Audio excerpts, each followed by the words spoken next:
Hello, everyone. Welcome to this new episode. As you know, I'm your host, Oscar, and today we are joined by Jacob. He is the founder and CEO of Ascend LLC. And I don't want to butcher your last name, so can you just introduce yourself to the audience, please? Yeah, Jacob Schroeder, founder of Ascend Consulting, also owner in a couple other businesses as well, but an entrepreneur for a long time. At Ascend, we're focused on doing holistic advisory for clients. So bridging the personal and the business side of things and really blending those two together and making sure we help a client really achieve their dreams and preserve their legacy. Awesome. Thank you so much. So the first question, Jacob, that I'd like to ask you, you already mentioned it right now. Holistic advisory. Can you tell us a little bit more about what holistic advisory is? Yeah, so for us, holistic advisory covers 7 key areas of tax strategy, capital allocation strategies, CFO, business strategies, risk management, legacy and estate planning, and then people. And obviously each of those have multiple segments inside of them, but those are kind of the 7 key areas of work we do. And then that bridges the personal and the business side. So when we're looking at, legacy and estate planning, we're saying, hey, what's the legacy you want to leave in the business as you look to exit that, as well as looking at legacy and estate planning for you individually. So most of those categories touch on both the personal and the business side of things, because we've realized entrepreneurs, as they're growing their business, they want to, they're building their dream and preserving their legacy. It's not just the company, it's their company and them individually. So we try to bridge that gap. Clearly, if we have a client with 10 partners, maybe we're just focused on the business side and we have a business focused advisory there, and we cut out some of the personal because we can't integrate 10 people's personal into the business necessarily, but that doesn't mean we don't touch on them at the same time and make sure we're not working counter to their dreams. Awesome. Thank you for that. Just to know, you let the audience know a little bit more in case they're watching. What kind of businesses, who are your clients usually? Like, what kind of businesses you take on, etc. Yeah. So typically we're dealing with clients in like the $2 to $20 million in revenue range. We've definitely went above that and can serve those really well. We see some of this being brought in-house when you start getting up into that 30, 40, $50 million business range. But that blend of personal business, we can certainly service those. I would say the majority of our clients are in that 2 to 20 million, looking to grow, really, wanting to build that legacy that they have in the long run. It's probably, we call it the wealth accumulation phase of their life, is where most of our business owners are. Okay. I like that, the wealth accumulation phase, right? And I mean, that I guess it's a little bit more in terms of where they are in their business and the revenue rather than what stage of their life they're at, right? Because somebody can be accumulating wealth in their 20s, 30s, 40s, and then even beyond, right? 50s, 60s. And 60s. You sometimes have, somebody who launched a business in their 50s and they're accumulating wealth still. And they're like, yeah, I need to accumulate and I want to leave something to my children. I also want to exit here. So still in that wealth accumulation phase where, sometimes you have those owners at the same time in 60s, they're just cruising. They've accumulated all their wealth, not looking to accumulate it. While we can help those clients, are not typically our ideal because we're there to help them build and really grow. Okay, great. Thank you for that. And I want to start a little bit with, your remarkable entry into this industry, right? You told me a very funny story about something happening at 17. Can you tell the audience that story that you told me? Yeah. So at 17, I was going to college and high school at the same time, started doing accounting, and got hired as an office manager at a small stove shop. So wood, biomass stoves, pellet stove style thing. And they were in the middle of an IRS audit. So, my first experience with the IRS was at 17. Literally first thing on the job, like, hey, we're going through 3 years of history. Let's do an IRS audit, right?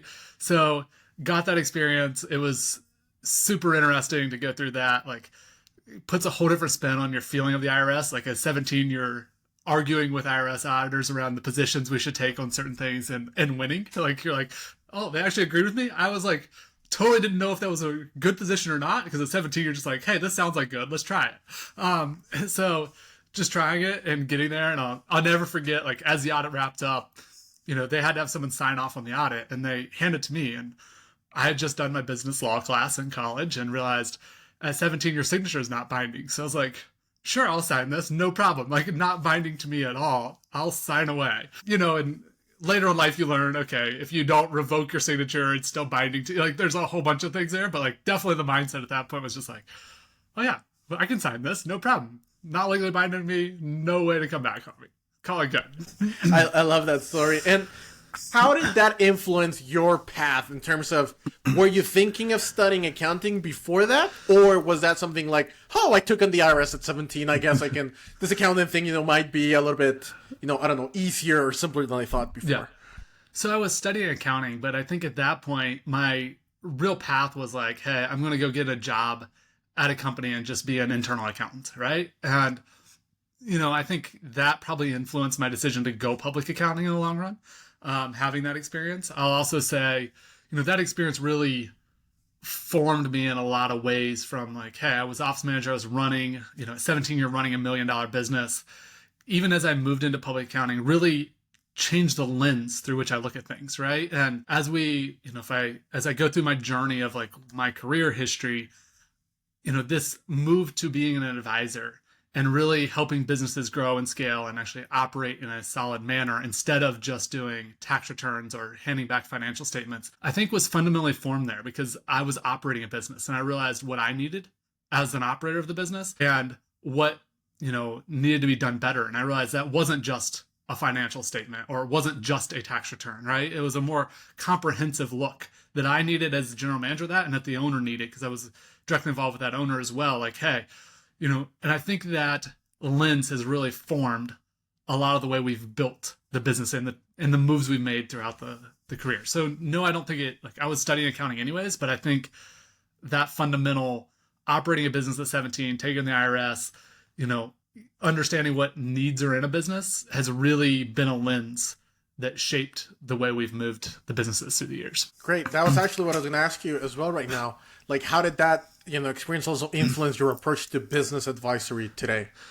Yeah. So I'll tell you a little about my history and then kind of go into that a little bit, right? But, so 17, I was office manager there, went through school, did an internship at a public accounting firm, came out and actually then worked for a managed service provider for a couple of years and really understood that world, understood fiber optics because they owned fiber optic networks. So got into the tech side a little bit, went back into public accounting for a number of years, left and went to Honda and did a SAP conversion. So massive accounting system implementation, right? Did that, then came back to public accounting as well and joined a firm, had some issues with some of the practices that were there that I just wasn't comfortable with. So I said, hey, I'm going to leave. And I feel like there's a better way to do accounting. It was literally like, I found my notes the other day of like when I left, like what I wrote about the firm we were going to found. And it says like, there's a better way to do accounting than just hand financial statements back, just hand back tax returns, right? Like it needs to be a advisory led world, right? So launched a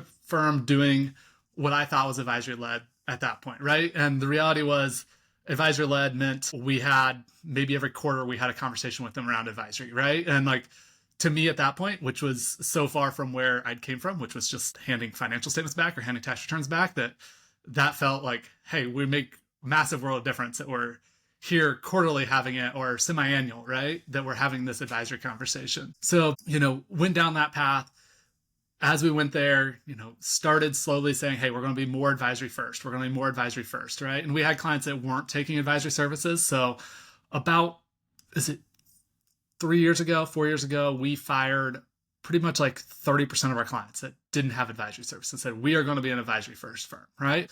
So started down that journey of like, hey, we're going to be advisory first. Everyone has to have an advisory piece. And as we went into that, last year we made some big changes and actually split the firm into 3 different firms. And we split the firm from, we were a traditional firm doing accounting, tax, and advisory work. And now we are 3 separate firms with different ownership structures in each of them. So we have a tax firm, we have a bookkeeping and accounting firm, and we have our advisory firm. And kind of what we realized was actually our bookkeeping services were devaluing our advisory work. And that is because, when you're working with a client, your team interacts with them weekly on the bookkeeping. And it's just like that interaction goes so high. We found that they were associating us then with bookkeeping and not as their advisor.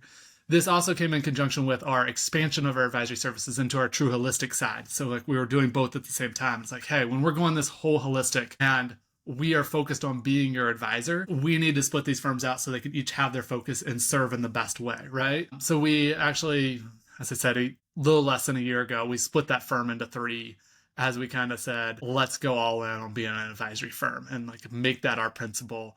And, this opened up a lot of doors. Now we partner with other bookkeeping firms, we partner with other tax firms to do advisory for their clients in this holistic manner. Okay. And that was actually great. You're one step ahead of me right there. I was going to ask you about the bookkeeping, the valuing advisory service. I remember you mentioning that. So, and just one question there. When it comes to the 7 key areas, right, that you're talking about advisory, you mentioned in the beginning, could you break down like how this work together to serve your clients? Yeah. So obviously we come in and we deliver all of those. You'll notice bookkeeping's not listed in there at all, right? Like in those 7 key areas, bookkeeping wasn't there. So for that, it's really easy to say, hey, they're the bookkeeper, we're the advisor.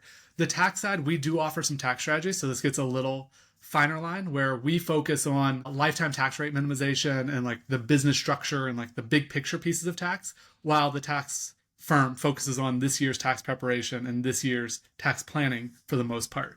But how we work together is we really talk about this as an integrative approach. So our advisors work together, and many times our advisors meet together without the client. So if you have a tax firm and us as an advisor, we meet together before we meet with the client. And we have a big philosophy that we ask internally before asking externally. And by internally, we mean internally among the advisors. So that's not internally to Ascend. That is internal to us, the bookkeeper, the tax firm, right? Like the wealth management firm. It really is ask internally among advisors before we ask client. And this allows us to build a better solution for the client and actually be their advisors together instead of operating in silos. We're trying to collapse those silos down. To that same point, like we partner with a bookkeeping firm and we're serving clients together. Their bookkeepers are sitting in the calls with us as we're having those conversations with the clients. The bookkeepers are learning a little bit how to do advisory, but they're also there to provide context if we don't have it.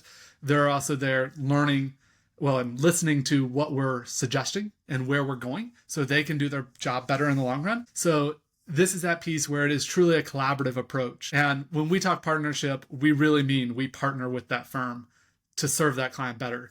I'll say something that grates me a little bit is we hear all these partnership programs in the industry, and really all they are referral relationships. And it's like, yeah, you refer me a client, I send you a check back, and we don't ever talk after that, right? Like, to me, that's not a true partnership. A partnership is, hey, we are jointly serving this client together.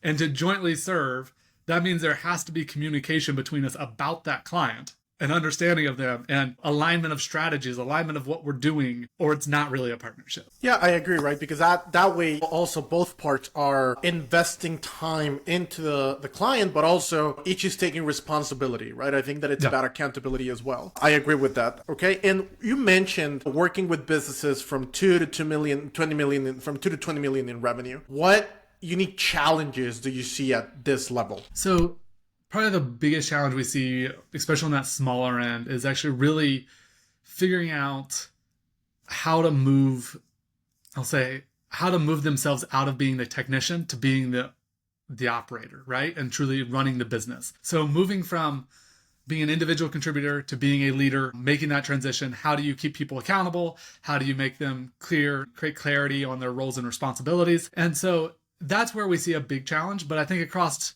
on those lower end ones.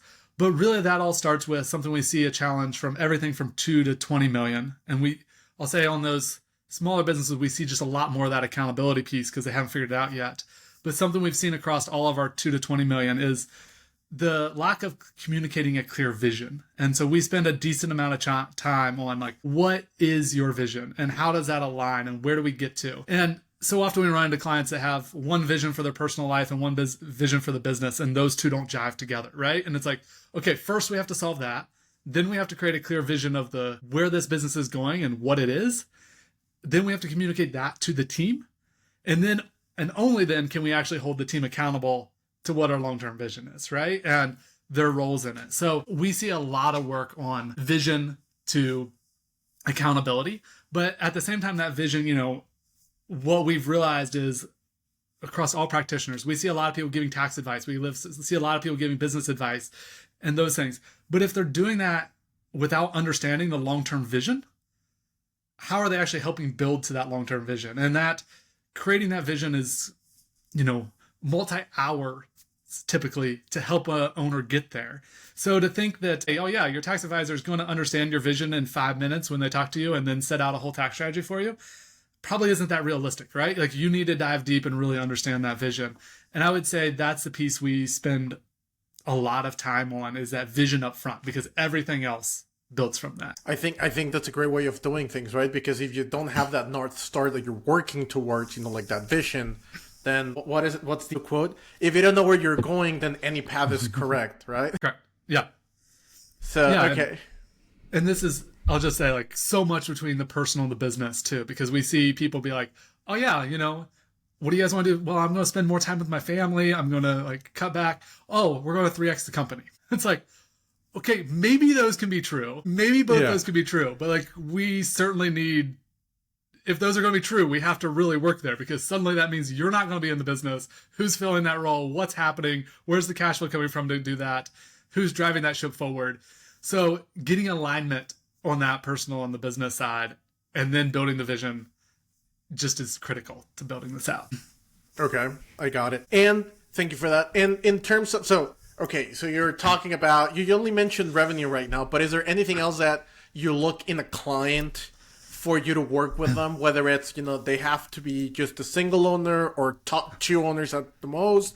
Do they need to be from X industry or not be from Y industry? Anything else that you look into, like before actually partnering with them?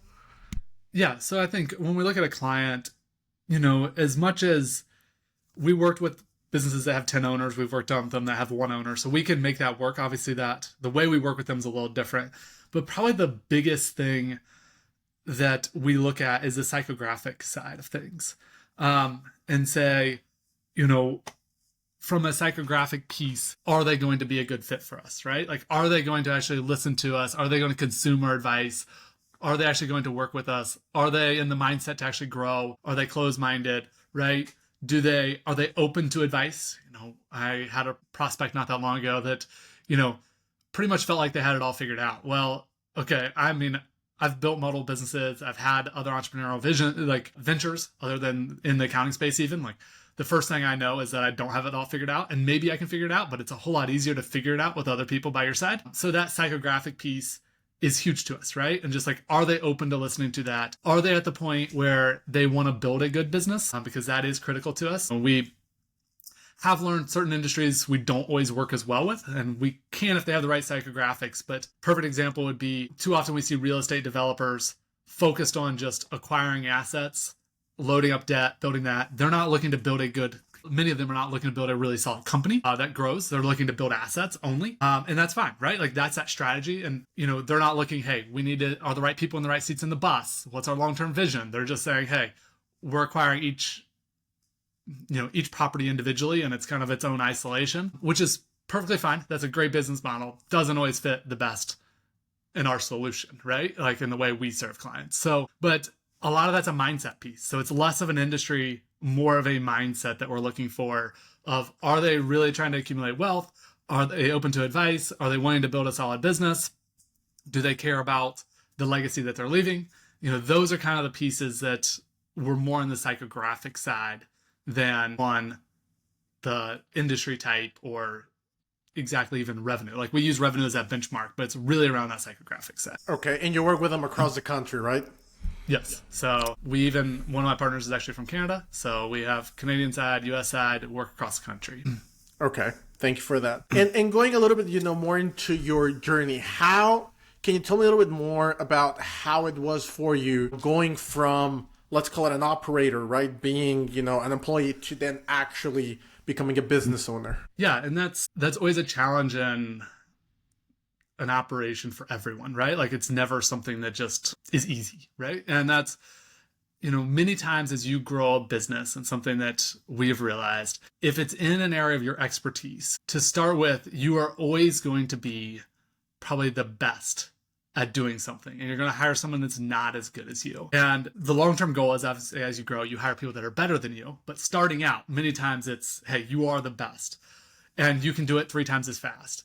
But the reality is, you just have to learn to delegate that and build systems in to control quality, because quality is super important still. So control quality, but learn to like just give up that control. And it's one of the hardest things in the world, right? And here recently, especially as we've split the company into multiples, right? And we gave those to other people. The philosophy of who, not how, which is a book that is really great. But I really came to this philosophy before I read the book. I read the book and it's like, hey, why couldn't I have read this 4 years ago? Like this would have been so much easier than figuring all these lessons out the hard way, right? So, but the principle in who, not how is find the right who's and not always the how. So it's like, hey, I don't have to be so in control that you need to press the right button then the left button if it doesn't really matter the order, right? Like just find the right who and let them figure out the how and control the outcome, not necessarily the journey in getting there. And that to me is where it's like, hey, when I instilled a set of quality and really just held to the quality, if I hire good people underneath me, a good tax preparer, a good bookkeeper, do I really care what order they enter something in? As long as the quality output is right? No, right? Like that's the pieces. And maybe I was faster doing it one way, but they're faster doing it another way. So really learning to just say what really matters and hold accountable to that instead of trying to control everything was one of the things that moved me to the fastest into delegation, right? And then obviously to start with, you're delegating, you're holding accountable at one level and then realize, hey, they're really good at that level. I don't need to hold accountable there. I can move the step up 3 times later. And it's like, oh yeah, I don't have to, making this up in a bookkeeping world, like I don't have to review, the actual bank recs anymore. That's a quality control. I need to review the close software. And it's like, actually after that, really, I can probably actually do this from actually just reviewing the financials, right? To building those up and elevating yourself through those levels of quality is the way we did it. And it's not always quality, it's other things too. But what really matters, hold accountable to that and quit, spinning your wheels on trying to solve necessarily the how all the time is the piece that helped me the most. I think that's I agree with you. And I think it's a great way of looking at things. And yeah, I think it's all based on trust, right? You have to trust that you are choosing the right person, right? Hiring the right person for the job, but then also you need to trust that they're doing things correctly, right? And they're taking things off of your plate. And I know that that's not always the case, but once you're able to trust them that they're doing the job, I think that gives you more, at least in my case, when I had that happen, the first time, I realized that they were taking so many things off my plate that I was actually able to focus more on the things that were going to grow the business rather than the day-to-day operations side of the business. Yeah, and super critical there. And I say when you're hiring, make sure you're using your core values. Like, you build trust so much faster when you hire to your core values. Like, really make sure that they align with your core values in the hiring process. And then when you communicate a clear vision to them, and you realize they buy into that vision and now you're both rowing in the same direction, like suddenly trust happens so much faster because you know that they have the same core values that you do, or core beliefs, and you know that they buy into the vision and that you're aiming for the same North Star. So they're trying to push you in the right direction no matter what, right? Like that allows you to have a little more empathy when they do make a mistake because it's like, hey, I know they were at least trying to get us there. Now, right, that you are in that position where you've already hired people to do, to delegate stuff to, and then you split the business into different modules. What are you responsible for right now, in terms of Ascend, but also the other businesses? Yeah, so in Ascend Consulting, I'm still an advisor, so I am serving clients and actually advising them and helping them move in the right direction. I am responsible for building our toolkit. So we are actually in our advisory system, we are building a tool for the way we advise things. So we are truly building a system that is in scalable. So for everything we do for a client, we have a tool that then can back it up. So when we have a new advisor comes on and they need to, I'll just use an example, they need to review a client's external advisors. So all the rest of their advisors. Hey, here's a tool that we go through. Here's the questions we ask about their external advisors. We grade them out and say, hey, how are their external advisors? And then we say, if one of them's not doing well, let's help you find a replacement for that person, right? But okay, what is that process? We actually have a tool that you go through in each of those pieces. When you get to how much capital does a business need in their bank account, we have a tool for that. And here's the process we follow to understand how much cash they should have in their bank account, right? So I spend a decent amount of time creating those tools and creating that foundation. And that's a never ending process, obviously, because as you deal with clients and you come up with something, a new challenge. You go build a new tool. And that's one of our principles, though, is we are building the tools instead of doing them one-off. Let's go build the tool that's scalable that we can use in the future. So those two responsibilities, and then I am responsible for sales as well. So I am the primary salesperson in Ascend Consulting from that standpoint. So my clients I'm serving has decreased the amount of client work I'm doing as I've done sales and focused on building the tools, but still serving some clients there. Across the other businesses, I am simply a board member. I am not involved in operations at all. So, I do have an ownership stake, but not involved in operations, don't make operational decisions. So I'm only there as a board member for them to seek out and ask my opinion on things and give opinion on strategy and long-term vision, but not in operations at all. Okay. That's interesting. Is that tool is that a software that you're working on? So the toolkit right now, they are since it's internal use only, it is just Excel sheets, PDFs with guides to them. The long-term goal is to build that into a software, though. Yes. So we have this belief you do the unscalable to do the scalable. So it's easier to iterate in Excel sheets and PDFs than it is to iterate in software, because I'm not a software designer, right? And so instead of paying for all that work, we are iterating where we can. And as we get these closer to finished, then we will move them into a software long-term. So that is the hope, is to build an advisory software that we serve our clients through.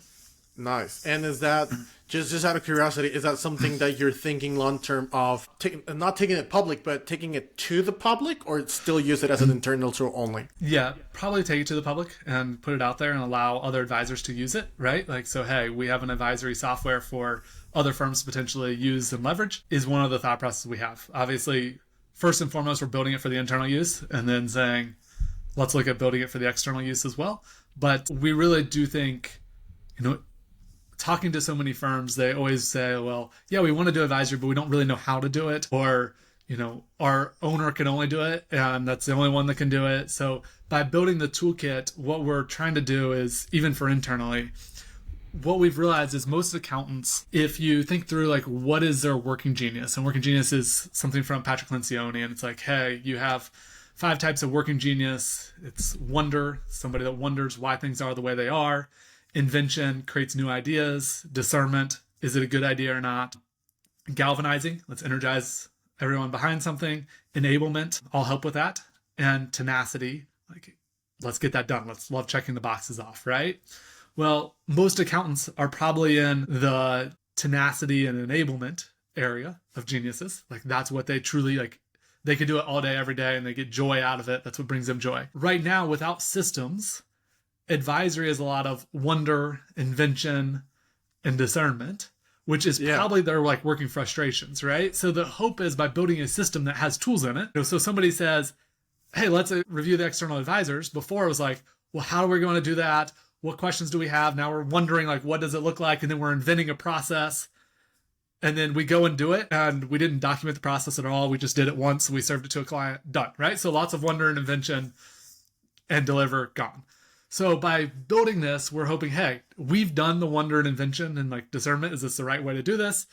Now we can, people that have a lot of enablement tenacity can leverage that to do it. And that doesn't mean they don't have to do any wonder and invention. They may have to do some, but that's less of it outside of their working genius and more inside their working genius in that skill set, which makes them way more comfortable and able to deliver those services better. Wow, I love that. That actually sounds like a great tool, that you guys are working on right now. And I agree. I think that just working through the process and documenting, especially if it's something that you're doing day in and day out, it's the best way to do that, right? Because at the end of the day, we have, and by we, I mean a lot of the times business owners, we have this, we never think of what might happen if things go wrong, right? Okay. And that's one thing that I learned, 10 years ago. I had my own music instrument business. Long story short, I started working on systems and processes out of just necessity, right? I was traveling a little bit, and so I wanted to be able to do everything from, remotely before remote work was a thing. And long story short, I just did that because I needed that. And it turned out that was one of the best things that I could do, because later on it was just easier, right? To hand that out to someone else. And then when I exited, it was just easier to also hand all of those to the next person, Right. Right. So it didn't really take, I didn't have like a 1 year exit. It was like a 3 month thing where we just trained the next people. But I agree a little bit. Again, I agree with that. I love it. And I actually think it's amazing that you remember the, what were you calling the levels of Working genius? Yeah. Exactly. Yeah. I'm like, you've read that book. You've definitely read that book more than once. Awesome. And you know what? So from everything that we've talked to, the advisory, the consulting, now the software, like what are your goals for the next, 6 to 12 months in the scope of, the businesses? Yeah. So on the Ascend Consulting side, we're really just focused on, hey, let's finishing out that toolkit. And it won't ever be finished, but like we have a list that we want done. And so our hope is to have those all wrapped up, like that first initial phase by, June, July timeframe is kind of like where our target is in there, which would allow us to go build the software then on the back end of that. Like, hey, we have enough done. We may be building additional tools, but let's take this first core and put it into something that's more scalable to use, even internally. Like, hey, instead of PDFs, they're in the software. So that's kind of that goal in the June, July timeframe. Probably starting on the software build in the last half of the year, and then just selling and bringing on an additional advisor inside of Ascend Consulting would be the next step. So adding some more clients and bringing on another advisor internally to our team to continue to serve those is probably like that next year goal for us. Sorry about that. Okay. And just beyond that, what's the key for all of the business that you're working on? And by that, I mean, are you looking at, legacy? Are you looking at like exiting? Are you looking just, to retire early? What's the ultimate goal with everything you're working on? Yeah. So if you go back to the working genius, I'm an inventor discerner. What do I love doing? Inventing and figuring out if something's good or not. And so like, I'm not really looking for a true exit, but I'm looking for me to continue applying my invention. So whether that's as, hey, once we have this invention done and really built well, okay, what do we need to invent on next? Should we be adding an RIA in? What does that look like? How do we do it? Should we be launching? I'm making things up now, so don't like run in with these and be like, oh yeah, that's what they're doing next. Is it insurance? Hey, we should create an entirely new product and deliver that out there. So I'm an inventor discerner, and like I want to work within my working genius is my long-term goal. So I don't necessarily have a plan to exit any of these businesses, but how do I leverage my invention and discernment, right? Is it, we looked at one point adding a micro private equity arm where clients had us help them buy businesses. And we basically go in and we say, hey, let's change how this business is done. Let's do some invention. Let's create it. Let's move it. Let's have an operator put in place. Not me running it long term, but let's restructure the business, do the invention discernment, and then move on so I can continue doing invention discernment. So we don't know. I haven't nailed down exactly what that looks like, but it is me filling that role of invention discernment. How I'm applying that, like in which business, to be seen. Okay, I love that. I think it's great that, I mean, not a lot of people that I've met actually know themselves as much as you do, but I think that as business owners, it's great that you're actually able, to know what, this is where my genius comes from, this are my weaknesses, this is my strengths. So I think it's, I have a lot of respect for you when you're actually saying, well, I know that this is what I'm here to do, right? And this is where I shine, and that's what I'm doing, those things. So I think that's great.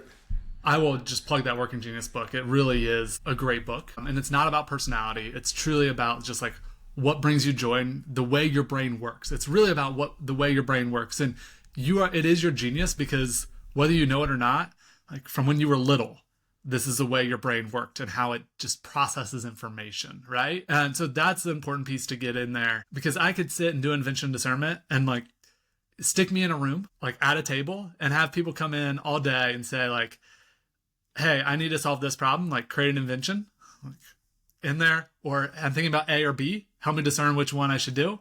And I would walk out of the room at the end of the day with more energy than I started. And like, so that is truly my realm of genius. Does that mean a lot of people are like, you're a CPA, you had to go through the CPA exam? Certainly it's tenacity. Like you have tons of tenacity. And it's like, I can do tenacity. That doesn't mean it brings me joy. Yes, like I've trained myself. That's my frustration, but I can sit down and like, I can grind away if I have to, like through perseverance, but it does not bring me energy to sit there and like, check the boxes, do everything else and get there. So I think it is interesting to find just because you're good at something doesn't mean it's your genius. And I think that's something that you have to learn to separate. And, I think it is important for people to learn about themselves and really understand themselves and what brings them joy. And as a business owner, say, hey, how do I do more of that thing? Question I love a ton here recently that I ask clients, friends, everything else, if, especially business owners, if you had $10 million today, someone came in and gave you $10 million and you didn't ever have to work again, what part of your job would you still do because you just enjoy doing it, even if it made you no money? Wow, that's a great question. That's a great question, actually. I think for me, I know you're not asking me. For me, I think I'll ask keep you, having. yes. I think I would keep having these conversations, right? I actually enjoy connecting with people, meeting new people, getting to know them, right, and learning from them. So right now, I'm definitely gonna go and look at that book. I'm gonna buy it, and I'm actually gonna add that, to my set of questions. Like, what's one book that you would recommend? That's not a question that I have, but I'm definitely adding that one. Thank you for that. The one question I do have, and I love asking this one, and bear with me because it's a funny one. If you had a magic wand, right, that you could just wave and magically solve one thing, in your business or your businesses, what would that one thing be? In our businesses. So magic wand in our businesses to solve one thing. That's a good one, right? And, I actually think I step back and it's actually more of it would solve a lot in our business, but is more of a countrywide thing. And it's actually something a friend told me last week. And as we go to sell advisory services, he said, every business owner knows they need taxes. They know they need bookkeeping. They don't know what advisory can do for them, right? Like they don't know that they need it. And I think that sums it up so much. And we're working on this problem. Like, it's like, hey, how do you build the education? How do you get that education out to the masses that they understand the impact of it? And we're figuring that out, right? Like, how do you bring that out? And we've not seen anybody do it. So it's like, it's truly a novel problem that if we had the magic wand, I would like say, how do you solve that education problem to business owners that they can be so much more with partners by their side and actually growing? Awesome. Thank you for that. And I wanted to ask you also, what is the biggest frustration that you might have, in your business or with clients or with prospects? Biggest frustration, this is hard because I think our client wise, like we love our clients, right? They're not a frustration to us at all. And that's the good news about kind of transitioning to working in your genius, right? Of where is it? I think the frustrations we have is like, we're not at the scale necessarily. Like we are working with third-party designers because we're designing all our tools right now. And it's like, okay, finding one that really, in a part-time role, understands the vision, understands what we're doing, and really aligns everything together is probably the biggest challenge. So that's just the frustration of, hey, at scale, you would be having a team of designers internally, right? And like they would be 100% dedicated to you and they would understand the vision, they would understand everything else. So, but like that frustration is probably our biggest one right now. It's like, hey, how do we find those part-time people on the design side that really understand that vision and care enough about it? And maybe it's even more impactful for us because like with our clients, we spend so much time understanding their vision, where they're going, how they're doing it, how do we serve them inside of that? And then when you have providers that don't do that for you, and I get why they don't, but still, it's like, it's the frustration there of like, hey, why don't you guys get this by now? We've been working together 3 months and you still don't get it, right? Like, yeah. Yeah, I understand. And I think that connects a lot with the point that you were making earlier, right? Like hiring through your values, right? So I'm guessing even if it's not a direct hire, yeah, you still need to find someone else. And it's hard in that case, right? Because you're like on Upwork and it's like, how well are you really evaluating somebody on Upwork? Probably not that well, right? And that's where you get this mismatch. Yeah, 100%. It's not like they should probably do that, right? Like they should maybe add an Upwork, a little more of an interview side. What are your values? Yeah, exactly. I think that would work a lot. And, what advice would you give, to firms looking to transition into more of that advisory focused service? You're working on these tools, right? You're going to have that platform for them. But what other advice would you give them, right? For those firms that are looking to transition into that? Yeah, of course, I'd say start with partner with us, right? Like that's the easy one, but that's the easy way. Hey, your staff can sit on our meetings, they can learn, they can kind of then go apply that to other clients. But, beyond that, that was jokingly aside. Obviously, if you do want, feel free to reach out. But, as you're going to build that advisory, if we talk about that holistic advisory in our entire circle there, but where we look at most companies and say, hey, find the piece that makes sense for you to start with and really go and say, how do I operationalize that so my staff can deliver it? And that is probably the biggest advice I can give is like create that operational around it. Obviously we have those 7 areas. I've spent a long time developing those 7 areas, right? And like operationalizing those. And that's why we can have that breadth, as we've spent that time. And, you know, my partner's a CFP, so we have the personal side, we have the business side, but most firms are not going to have that breadth, right? And so I would say, hey, like pick that segment you can do really well at and then make it a priority, right? That's where, like we said, we struggled because just trying to upsell it probably devalues it and it'll never be what it should. But also then, you know, make it a priority, spend time on it. You know, we just had a prospect come in that was paying a firm for some advisory services and not getting it back. Like, hey, if you sell advisory services, that needs to be your number one priority over doing compliance work, right? That person needs to be on it, focused on it. If you're trying to have the same person do advisory and compliance work, the advisory will always fall, because advisory, very, very important for the business, not super urgent most of the time. Compliance, actually not that important to a business, meaning like it doesn't actually move the business in the right direction. Filing a tax return does nothing for them. It keeps them in compliance, but doesn't actually add value for them, but super urgent, right? So not that important to them, but super urgent. Advisory is going to be very important, but not urgent. And as a firm, you have to make sure you commit to delivering those and doing a good job at it, because you'll never have the deadline forcing you to get it done. I love that, and you're so right, especially right now, right? We're in the middle of tax season. Everybody's thinking about that.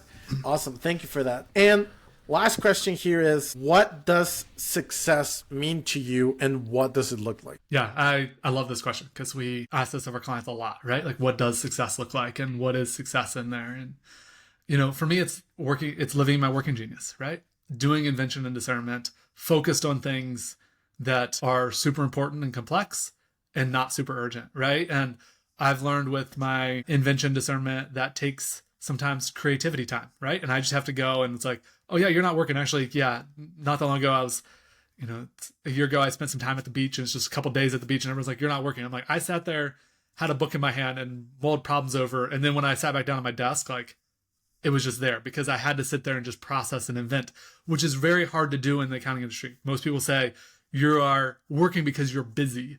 And the reality is, for me, it is not being busy. It's actually declining that down and allowing me to live in that invention discernment phase. Awesome. Thank you so much, Jacob. And, you know, where can people learn more about your work, your business, and connect with you? Yeah, so I'm on Twitter, Jacob B. Schroeder.